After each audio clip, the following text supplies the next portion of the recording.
Hi hello everyone, welcome back to Sri Telugu channel world of womens. ఈరోజు నేను చూపించే recipe వచ్చేసి పెసరపప్పు కిచిడి అండి. ఇది ఎలా ప్రిపేర్ చేసుకోవాలో ఇప్పుడు మనం చూద్దాం.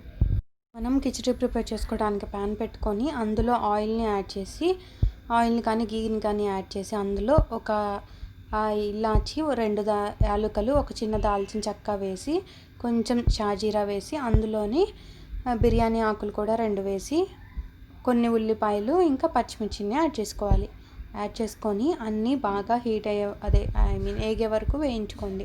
వేగిన తర్వాత అందులో అల్లం వెల్లుల్లి పేస్ట్ని కూడా యాడ్ చేసుకోండి.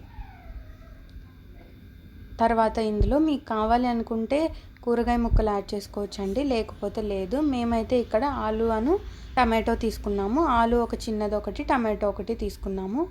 మీరు ఒకవేళ అవి అసలు వద్దు పూర్తిగా అనుకుంటే స్కిప్ చేసేయండి. ఇంకా కొంచెం పుదీనా, కొత్తిమీర కూడా యాడ్ చేస్తున్నాను. యాడ్ చేసి ఇవన్నీ బాగా ఒకసారి కలుపుకొని ఒక 2 మినిట్స్ వేగనివ్వండి. అలా అంటే అన్ని వాటిల్లో నుంచి రా స్మెల్ పోయి లైట్గా మగ్గింది అనుకున్నప్పుడు మనం ఇందులో వాటర్ని యాడ్ చేసుకుందాం. నేను ఈ గ్లాస్తో 1 గ్లాస్ రైస్ తీసుకున్నానండి. అంటే 1/2 గ్లాస్ ఏమో రైస్, 1/2 గ్లాస్ పెసరపప్పు.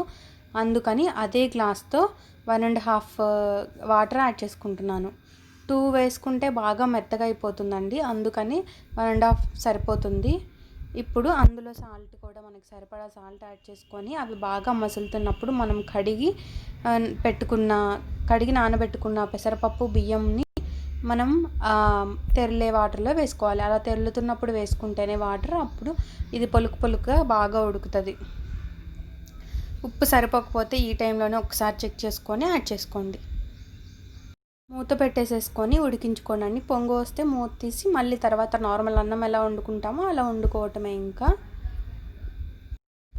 ఇప్పుడు మళ్ళీ ఇంకొకసారి తెరలటం ఆగిన తర్వాత మూత పెట్టేసేసి మనం అన్నం ఉడికే వరకు ఉడికించుకోవాలి. నార్మల్గా ఇలా ప్రెస్ చేస్తే చేతికి తడంటకుండా మనం నార్మల్ అన్నం ఎలా చెక్ చేస్తామో అలా చెక్ చేస్తే ఇంకా మన కిచిడి రెడీ అయిపోయినట్టే. ఇప్పుడు 5 మినిట్స్ తర్వాత స్టవ్ ఆఫ్ చేసిన తర్వాత ఆవిరంతా పోతుంది. ఇంకప్పుడు మనం రైస్ని సర్వ్ చేసుకోవటమే. చూసారు కదా ఎంత పొడిగా వచ్చిందో. చాలా టేస్టీగా, చాలా ఈజీగా రెడీ అయిపోయిందండి. దీని రైతాతో కానీ, లేకపోతే చింతపండు పులుసు ఉంటుంది కదా, పచ్చి పులుసు అంటారు, దాంతో కానీ తిన్నా చాలా టేస్టీగా ఉంటుంది. మీరు కూడా ఒకసారి తప్పకుండా ట్రై చేసి మీకు కుదిరితే, మీకు నచ్చితే ఇన్స్టాలో పిక్ పెట్టడం మాత్రం మర్చిపోకండి. ఈ వీడియో మీకు నచ్చితే లైక్ చేయండి, అలాగే మీ ఫ్రెండ్స్ అండ్ ఫ్యామిలీకి కూడా ఫార్వర్డ్ చేయండి. మన ఛానల్ని కొత్తగా చూస్తుంటే సబ్స్క్రైబ్ చేసుకోండి. Thanks for watching. See you in the next video. నమస్తే.